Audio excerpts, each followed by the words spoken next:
Sébastien Bovet, Émilie Nicolas, Jonathan Trudeau, bonsoir. Bonsoir. Bonsoir. Je ne sais pas si vous avez pu entendre, mais vous avez suivi évidemment le caucus du Parti québécois. L'étude de lundi de la Banque nationale qui parle de piège démographique, qui change un peu la perspective, en tout cas la réflexion sur le nombre d'immigrants au Canada et au Québec.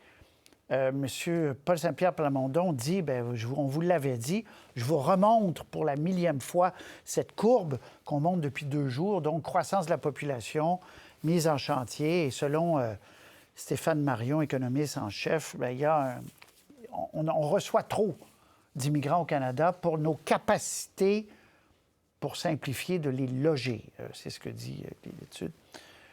Ça relance le débat, Sébastien Bovet. On l'a vu, Paul Saint-Pierre Plamondon, donc, dit je vous l'avais dit.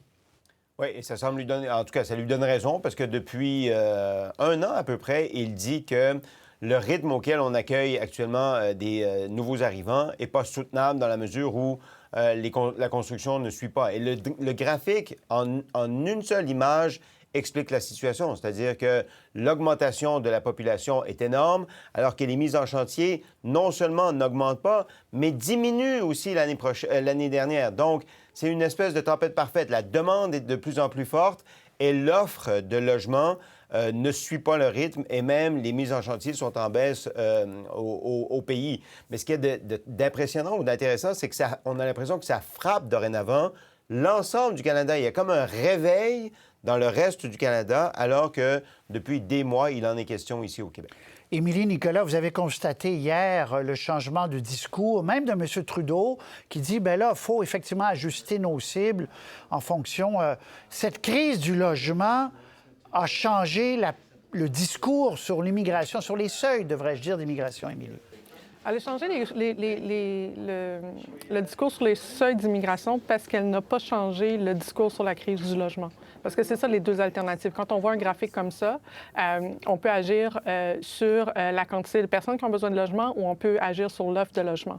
Ce qui se passe, c'est que parce que la crise du logement existe depuis déjà un bon moment, il y a des experts de toutes sortes qui s'époumonnent à dire que cette crise du logement-là, elle était prévisible, que la part de l'investissement du gouvernement dans le logement a décliné de manière assez catastrophique depuis les années 70, que la part de marché qui n'est pas sur le secteur privé a décliné aussi sur le marché depuis plusieurs décennies, que le prix des maisons a augmenté et que ça fait plaisir aux gens qui sont propriétaires de logements, surtout de logements locatifs, que les prix des maisons augmentent. Et donc, il y a une classe de gens au Canada qui ont intérêt à ce que la crise du logement continue et qu'on ne veut pas s'aliéner ces gens-là. Et par conséquent, on ne veut pas s'interroger sur les causes profondes de l'absence d'offres. Et donc, on pose des questions sur la demande. C'est beaucoup plus facile politiquement à faire ça, notamment pour les économistes des banques, que de se dire que le secteur privé n'a pas la panacée lorsqu'il est question d'offrir des logements abordables pour l'ensemble de la population canadienne. Mais c'est nouveau pour les économistes des banques, quand même, il faut le souligner, c'est nouveau. Parce que le discours dominant, c'était de dire, compte tenu que le Canada a des besoins énormes en main-d'œuvre, oui, et c'est malsain de fermer le robinet. L'étude de Marion vient un peu changer la perspective quand même, Émilie. Un mot, puis je suis à vous, Jonathan. Bien, il change la perspective au sens où maintenant on se dit c'est vrai qu'il y a un problème, voici la solution.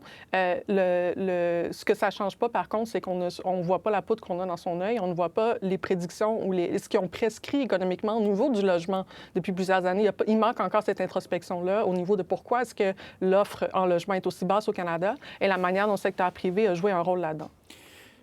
Jonathan, la fameuse étude disait on construit 225 000 à peu près unités par année au Canada. Il en faudrait, bon, mon Dieu, bravo, on en construit, il en faudrait 700 000 avec le flux actuel de la population.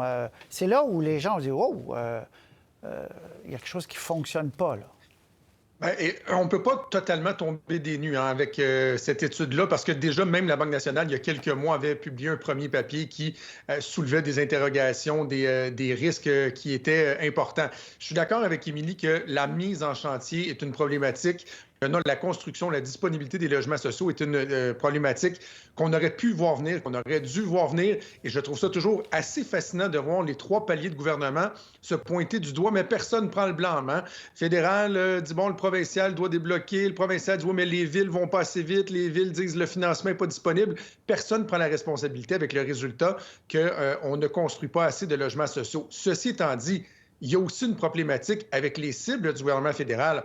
Quand on regarde le graphique qu'on vient de montrer, il faudrait passer de 200 quelques mille mises en chantier à plus de 700 000. Ça relève de l'utopie. Et moi, quand j'entends Justin Trudeau, puis bon, son ministre de l'Immigration, hier dire « Ah, vous savez, je pense que les Canadiens veulent qu'on coordonne mieux l'immigration ».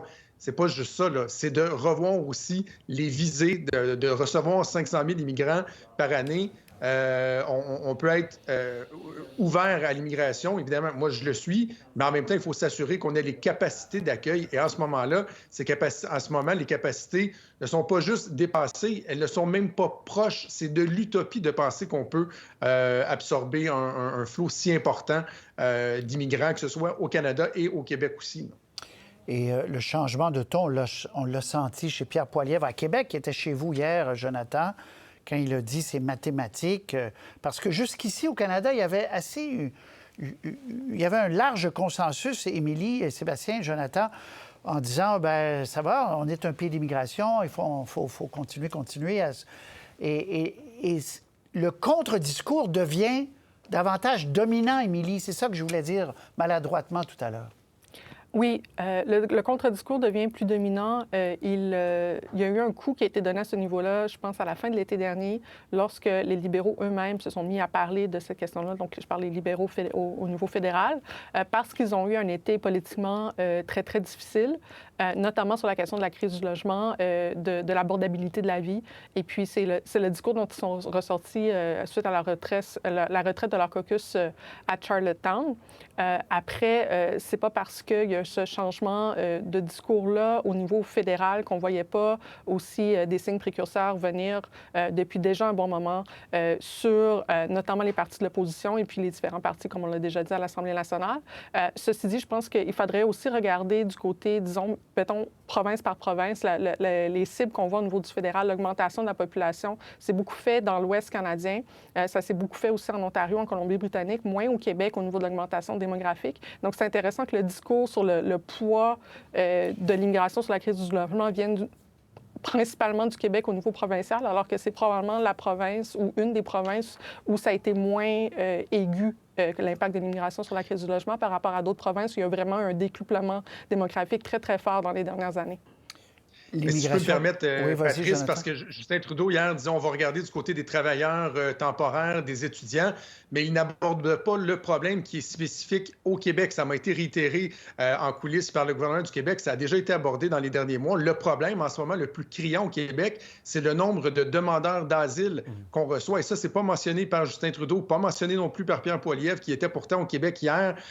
C'est 48 % du nombre de demandeurs d'asile reçus au Canada dans la dernière année qui sont atterris au Québec. À Montréal, on a eu jusqu'à 6 000 demandeurs d'asile par mois. On n'a plus cette capacité-là. Ça déborde, ça n'a aucun sens. Ils sont pas capables de les loger. Il y a une pression énorme sur les services qui viennent avec. Donc, le gouvernement réitère ses demandes, c'est-à-dire d'avoir une proportion plus équitable, si on veut une meilleure répartition, d'avoir certains dédommagements pour les frais d'accueil. Mais je vous le dis, là, moi, au gouvernement du Québec, on me dit on pourrait peut-être demander à ce qu'on revoie certaines cibles en matière d'immigration. Bon, travailleurs étrangers, je le disais, travailleurs temporaires, mais le problème le plus urgent pour lequel le fédéral semble faire la sourde oreille, c'est l'afflux très, très, très considérable de demandeurs d'asile au Québec. Et vous m'amenez donc à la sous-question, là, je ne vais pas en parler, mais c'est le visa des Mexicains là, qui est en jeu, parce que on croyait en fermant le chemin Roxham qu'on réglait ça. Or, c'est à l'aéroport, là, tour de table là-dessus, Sébastien. Et comme dit Jonathan, le Québec dit on ne peut pas recevoir 50 % des demandeurs d'asile du pays. Voilà, puis ça apporte un fardeau parce qu'ils consomment des services. Il faut éduquer, il faut envoyer les enfants à l'école. Parfois, ils ne maîtrisent pas la langue, en particulier quand ils sont mexicains. Donc, ça apporte une charge additionnelle au gouvernement du Québec. Mais je précise aussi, ou je rappelle que le gouvernement du Québec contrôle une partie de son immigration aussi et qu'il est en partie responsable, d'une certaine façon, d'avoir augmenté les seuils d'immigration, notamment les seuils, mais aussi les travailleurs temporaires. Donc, oui, c'est un problème extrêmement complexe, mais c'est vrai qu'au moment où on se parle, les demandeurs d'asile représentent un poids, on va appeler ça comme ça, pour le gouvernement du Québec, pour lequel ils demandent des sommes du gouvernement fédéral pour l'aider à éponger la facture. Émilie, comment ce débat-là va progresser, d'après vous, au cours des prochaines semaines? Conclusion? Ça dépend vraiment d'écosystèmes politiques, beaucoup plus des faits. Là, on l'a vu, par exemple, au niveau du chemin Roxham. Toutes les personnes qui connaissent sérieusement le chemin Roxham l'ont dit.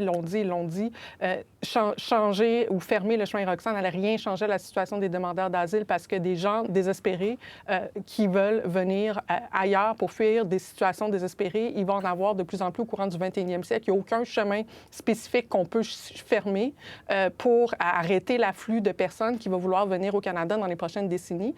Et donc, c'est quelque chose qui s'est joué de manière politique. On est surpris que la politique soit éloignée des faits, mais tant aussi longtemps qu'on va être dans des contextes partisans, au provincial comme au fédéral, où on va faire de la politique sur ces questions-là plutôt que de regarder c'est quoi les solutions qui seraient le plus porteuses. À ce moment-là, c'est sûr que j'ai pas beaucoup d'espoir pour la manière dont le débat public va s'améliorer sur ces questions-là. Bon. Avez-vous davantage espoir que les enseignantes vont accepter les ententes de principe? Parce que, bon, je ne vais pas redonner tous les tableaux, là, mais il y a eu des gains. Ça, c'est... Vous parliez de faits, là, Émilie. Il y a eu des gains. Tout à fait. Factuellement, là, on les a montrés, décrits, comptés. Qu'est-ce qui se passe? Est-ce que c'est la longueur de la grève? Tour de table, Jonathan. Moi, je suis inquiet. J'entendais Jacques Letourneau un peu plus tôt en entrevue avec vous. Je pense qu'il faut bien dire aux gens que les perspectives de retourner en grève générale et limitée pour les étudiants de la FAE sont assez limitées. Là. Je veux dire, peut-être qu'il y a une possibilité que l'entente soit rejetée. Je rappelle, ça prend une double majorité à la FAE. Il faut que sur le nombre total de délégués, il y ait une majorité, mais il faut que sur le nombre de syndicats affiliés, sont au nombre de 9, il y a aussi une majorité. Là, il y en a déjà 3 qui ont annoncé leur couleur et qui vont faire une recommandation négative. Ce qui ne veut pas dire que leurs membres vont voter contre en passant. La base peut accepter. Il faudra voir le résultat. Mais dans la perspective d'un rejet de cette entente-là, moi, je pense que ce qu'il faut garder en tête, ce que les syndiqués doivent garder en tête, c'est que le rapport de force diminue d'heure en heure parce que la population, de façon générale, je pense, voulait un rattrapage, regarde ce qui est devant eux au niveau salarial, au niveau des conditions de travail, peut-être pas optimales, on en convient. Mais les gens se disent, bien, il y a quand même des gains qui sont appréciables. Et là, il y aurait un risque d'étirer l'élastique à un point tel qu'il y aurait une rupture là, dans la confiance, le rapport de force des syndicats envers le gouvernement. Après 23 jours, je le rappelle, de grève, les attentes devenaient-elles, Émilie Nicolas, démesurées pour les enseignants? Bien, je pense que je veux d'abord parler des parents parce qu'un des cas de l'entente qui fait beaucoup débat au sein des membres de la FAE en ce moment, c'est la question des enseignants qui se retrouvent avec énormément d'élèves en difficulté. La proposition qui est sur la table donne un bonus salarial aux enseignants qui sont dans cette situation-là, mais ne leur donne pas plus de ressources. Et donc, la question, c'est est-ce que les enfants vont être mieux servis par un enseignant qui gagne un peu plus cher, pris avec sa classe qui déborde et pour lequel il n'y a pas assez de ressources, ou non? Et si c'est non, eh bien, c'est pour ça qu'en ce moment, il y a des membres qui se demandent est-ce qu'on continue la grève ou pas, et que même si l'entente est signée, il va quand même avoir une certaine amertume, une déception. Les choses que je vois circuler, c'est que les gens se disent, bien, de toute façon, la meilleure façon de régler la situation, ça va être de voter pour un autre parti que la CAQ à la prochaine élection générale. C'est un peu comme ça que les gens voient les choses. Mais le fait est que l'entente qui est sur la table, il y a des enjeux au-delà de la question salariale qui ne sont pas réglés et que les parents, les gens qui s'inquiètent du bien-être des enfants vont peut-être le voir aussi dans les prochains mois, les prochaines années, que malgré cette grève-là, on n'a pas réglé tous les enjeux. Vous le dites bien, on n'a pas réglé tous les enjeux, mais est-ce possible dans une négociation? Parce qu'il y a des ajouts d'aide à la classe quand même. Ce que vous dites, c'est qu'ils n'ont pas tout ce qu'on demandait pour favoriser, disait-elle, là, le meilleur échange en classe. Sébastien? Oui, le problème, c'est que la FAE a fait de cette négociation un combat pour sauver le réseau de l'éducation en disant on va changer les choses, on va vous revenir, membres de la FAE, enseignants de la FAE, avec des changements à votre charge de travail. Or, ce dont la négociation a accouché dans l'entente de principe n'atteint pas cet objectif-là, ne donne pas le résultat pour lequel les enseignants ont fait la grève pendant 22 jours, c'est-à-dire d'alléger leur charge. On dit on va ouvrir de nouvelles classes si on peut, si on a les locaux, si on a les enseignants qualifiés, ce qui ne court pas les rues par les temps qui courent. Sinon, comme le disait Émilie, on va vous donner 8 000 $ de plus par année. Ils ne sont pas descendus dans la rue pour 8 000 $ de plus par année. C'est sûr que ça peut aider. Ils sont descendus dans la rue pour alléger leurs tâches et là, ils ne reçoivent pas ça en termes de résultats de la négociation. En même temps, il faut faire la nuance entre les délégués des syndicats qui recommandent à leurs membres de ne pas accepter cette entente et les enseignants, les membres eux-mêmes, la majorité silencieuse. Est-ce qu'ils veulent se relancer dans une négociation avec le gouvernement ou ils veulent bâtir sur les acquis qu'il y a eu quand même dans cette entente de principe? C'est ça la question qu'ils devront se poser dans leur Assemblée générale. Très bien. Tour de table sur le texte de notre collègue de Rouen, Jean-Marc Belzile. Je vais commencer avec vous, Sébastien. Payer une dame un problème, on lui dit, un attaché politique lui dit, bien, ça tombe bien parce que le ministre des Finances sera à tel endroit pour un cocktail de financement. Si vous donnez, bien, vous aurez peut-être l'occasion de lui parler. Est-ce que c'est un problème, pas un problème? Sébastien, je vous écoute. Oui, le problème, c'est la fin de... C'est la façon dont vous le présentez très bien, d'ailleurs, c'est la fin de la phrase. Si vous payez 100 $, vous allez pouvoir avoir accès au ministre qui était une activité de financement. Ça ne respecte pas les règles du financement politique au Québec. Un don doit être libre et fait sans promesse de retour de quoi que ce soit. Alors, c'est là qu'il y a un problème. Est-ce que c'est l'erreur d'une conseillère politique dans un bureau de circonscription qui a pris l'initiative de faire ça pour permettre à la citoyenne qui voulait avoir accès au ministre d'avoir accès au ministre? Peut-être bien. La commissaire à l'éthique va voir s'il y a matière à enquête sur cette question. Et l'autre problème, c'est l'idée de réseautage, la façon dont on présente ces activités, ces événements partisans ou de financement de la Coalition Avenir Québec en disant « vous pourrez y faire du réseautage ». Puis réseautage, ça laisse entendre que au plan professionnel, vous pourrez développer vos affaires ou votre côté professionnel en assistant. C'est ça, c'est la perception qu'il peut y avoir en retour si on y assiste et qu'on paye. Émilie, Jonathan, rapidement. Émilie. Bien, c'est sûr que la manière dont on présente ça, du moment où on présente l'accès à un ministre comme un aspect bonus de l'accès ou du billet à un événement de financement politique, ce qu'on est en train de dire, c'est que tous les citoyens sont égaux, mais que les citoyens qui nous financent sont plus égaux que les autres, essentiellement. Voilà. Et tant si longtemps qu'on va être dans un système politique comme ça, même si ça va être facile, ou je ne sais pas, peut-être possible, plutôt je devrais dire, pour les avocats de la CAQ de se dire, écoutez, dans les faits, peut-être que c'est dans les règles, etc. Au niveau de l'esprit de la loi, on joue sa limite. Très bien. Jonathan, erreur d'une conseillère ou d'une attachée politique ou problème plus large? Assurément un manque de jugement. Moi, je trouve que le cas de Rouyn-Noranda est encore plus problématique, c'est-à-dire 17 employés sur une soixantaine de personnes qui ont participé à un cocktail qui était de la même entreprise. Là, ça nous ramène des souvenirs de financement sectoriel. On n'a pas de preuve qu'il y ait de mot d'ordre qui a été donné, mais ça fait un peu vieille politique. Je pense qu'on doit changer ça, mais en même temps, il ne faut pas penser que pour 100 $, il y a des gens qui obtiennent des contrats de plusieurs millions de dollars. Je pense que c'est davantage un problème de perception et non de corruption, par exemple. Mais c'est comme la vaisselle, il faut le refaire. À chaque soir, il faut la refaire, il faut rappeler ces choses-là. C'est jamais réglé pour la vie. Hein? Sinon, René Lévesque aurait eu la loi, puis ça aurait été fini après. Sébastien, Émilie, Jonathan, merci beaucoup. À très bientôt. Bonne soirée. Au revoir. Bonne soirée. Pour voir nos émissions en entier, rendez-vous sur la chaîne Ici RDI.